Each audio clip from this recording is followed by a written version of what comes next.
Planning permission. I get asked this significant number of questions about planning permission, conservation areas. So I just wanted to give you a couple of rules of thumb.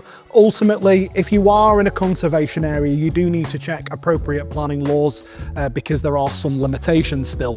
The majority of solar installations are installed under permitted development.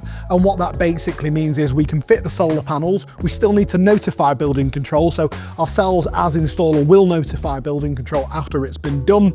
Unless, and there are a couple of caveats to this, if you live in a conservation area, if the solar panels face the road, typically speaking, you would need to submit a planning application that goes with it. Another thing where they've cut it out, and I know it's not relevant to on roof, but whilst we're on a roof, if you've got a flat roof that sits on the side of your house, there's a lot of scenarios now where you can also install on a flat roof without needing to submit for planning permission in advance.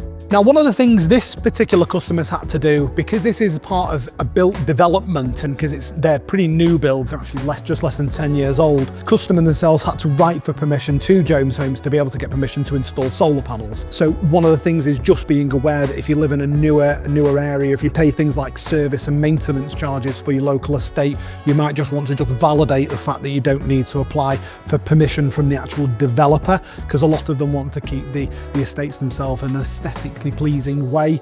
If you do, typically speaking, it's more of a formality. They just want to see the actual design of the roof itself, how you're going to wire it up, and that you're using a registered competent person.